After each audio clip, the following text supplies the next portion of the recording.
Hey guys, it's Holly and welcome back to my channel.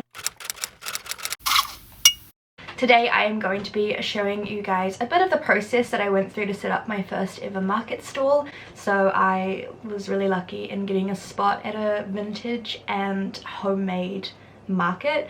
So I thought I would film the process I went through to set everything up and how I made everything.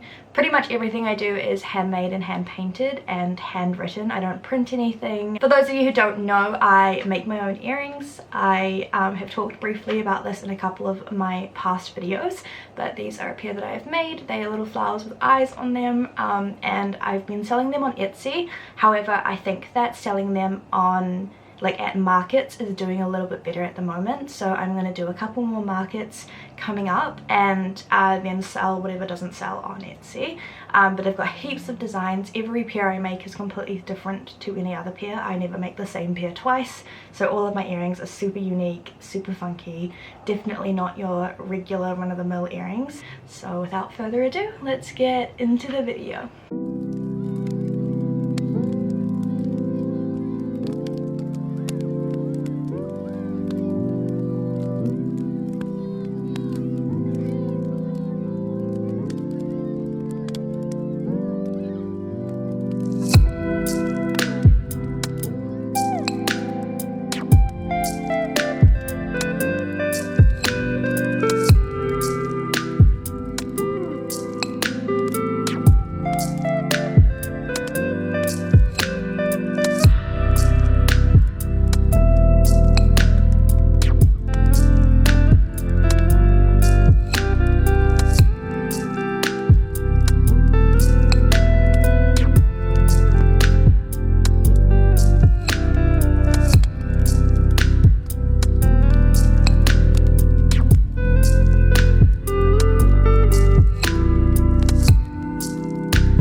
guys so much for watching. I really hoped you liked that chill little video showing you some of the behind the scenes of my process for my market. If you have any questions about anything, please leave them down below. I really just wanted to make more of an like aesthetically pleasing chill video, just kind of like showing what I do. I don't have a tripod though, so I didn't get any of the bird's eye views of what I was painting, so that's definitely something I will look to do in the future. But yeah, the market day went really well. It started off really slow. I didn't sell anything in the first 3 hours, and it's only like a 6-hour market, so I was getting a little bit anxious. And then my first purchase was my mother, and then my second purchase was my sister. So at first I was kind of a little bit not very confident, but by the end of the day I'd actually sold quite a lot of stuff and I had broken even and come home with a profit, which is really good. I also learned a lot. My prices originally that I put up were my Etsy prices, which are quite expensive. I wouldn't say like expensive, but some of my earrings, like these ones for example, it takes me 12 hours from start to finish to make one pair, so it was very much like some of my pieces are a little bit more pricey because of how much time it takes for me to make them and how all of them are handmade and hand painted. But I definitely learnt like what average prices are for markets, and how like with Etsy I also have to think about shipping, because shipping overseas is like starts at like $37, so I really have to think about like adding in prices that will also cover that, also so that I make a profit after using all of my paints and clays and jewelry. So I think for markets I definitely can afford to lower my prices a bit, so that was something I learned. I changed my prices 3 times, but I am really happy with how it went. I am going to do another one soon. If any of you guys live in Auckland, New Zealand and love markets, then make sure you follow my Instagram, because that's where I will post all of my market updates on my art Instagram. But yeah, this was just a little process video of my first ever market, and I had a lot of fun. I had a lot of fun filming this. I had a lot of fun doing the market and doing the processes, and I mean it definitely took me a very long time to get everything put together, but I'm super stoked with how everything went, and I hope you guys enjoyed this video. If you did, make sure you give this video a big thumbs up and hit the big red subscribe button down below. I post new videos every single Wednesday, as well as an extra video every month. Speaking of the extra video, this is a little bit of a sneak peek of some of the makeup from that. Today's just a big filming day. But yeah, thank you guys so much for watching. Smile, be safe and stay beautiful, and I'll see you in my next video. Adios.